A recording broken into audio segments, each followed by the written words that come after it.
துணை முதலமைச்சர் உதயநிதி ஸ்டாலின் நடத்தும் ரெட் ஜெயண்ட் நிறுவனம் திரையரங்கு உரிமையாளர்களை தொடர்ந்து மிரட்டி வருவதால் தமிழ்நாட்டில் சிறிய படங்களை திரையரங்குகளில் திரையிட முடியாத சூழல் ஏற்பட்டுள்ளதாக விநியோகஸ்தர்கள் தரப்பில் குற்றச்சாட்டுகள் எழுந்துள்ளன.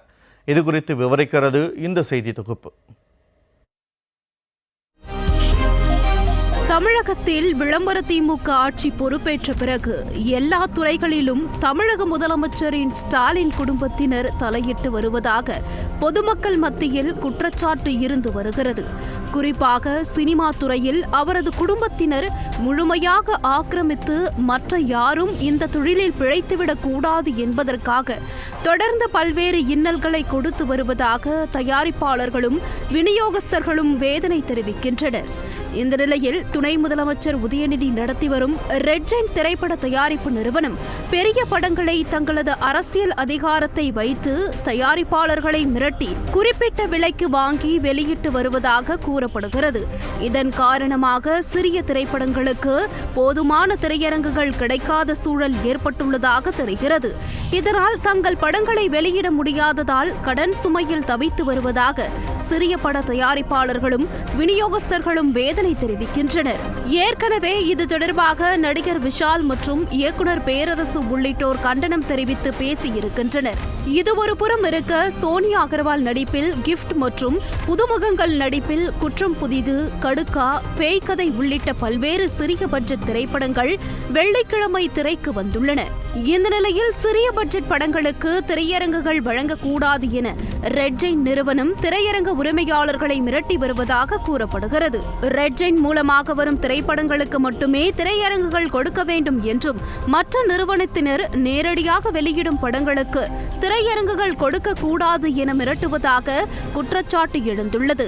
இதனால் சினிமா தயாரிப்பாளர்களும் விநியோகஸ்தர்களும் கடும் சிரமத்திற்கு ஆளாகி உள்ளனர். இந்த ரெட் ஜெயண்ட் கூடிய கம்பெனியில் இருக்கக்கூடிய தமிழ்நாடு முழுவதும் ஒரு சின்ன சின்ன படங்கள் 5-6 படத்தை வாங்கி வச்சுக்கிட்டு எந்த தேட்டரையும் வேற சின்ன படங்கள் வச்சிருக்கக்கூடியவங்க மினிமம் ஒரு மீடியமான படம் வச்சிருக்கவங்க எவனையுமே படம் போட விட மாட்டாங்க. என் படத்தை போடு, மீறி அவன் படத்தை போட்டால் உனக்கு நான் தேட்டர் கிடையாது, வேற ஃபர்தராக யாரையும் படம் கொடுக்க மாட்டோம்னு மிரட்டுறாங்க. இது தொடர்பாக தமிழக அரசுக்கும் விளம்பர அரசின் முதலமைச்சருக்கும் கோரிக்கை விடுத்தும் எந்தவித நடவடிக்கையும் எடுக்கப்படவில்லை என கூறப்படுகிறது.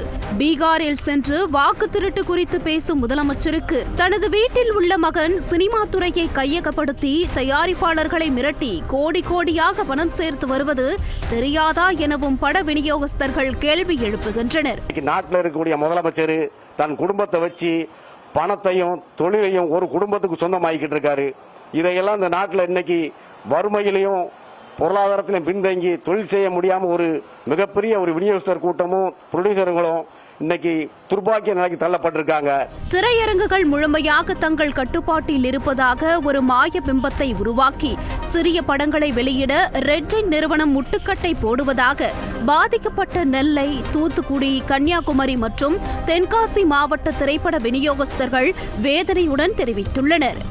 வரக்கூடிய மத்திய அரசும் இதை கண்காணிச்சு ஒட்டுமொத்த பல லட்சம் சினிமா தொழிலாளர்களையும் ப்ரொடியூசர்களையும் விநியோகஸ்தர்களையும் காப்பாற்றணும்னா மத்திய அரசு இந்த ரெட் ஜெயண்டையும் ரெட் ஜெயண்டில் இருக்கக்கூடிய பினாமிகளையும் உன்னிப்பாக கவனித்து இவர்கள் மீது உரிய நடவடிக்கையை மத்திய அரசு எடுத்தாதான் இங்க இருக்கக்கூடிய சினிமா தொழில் காப்பாற்றப்படும்.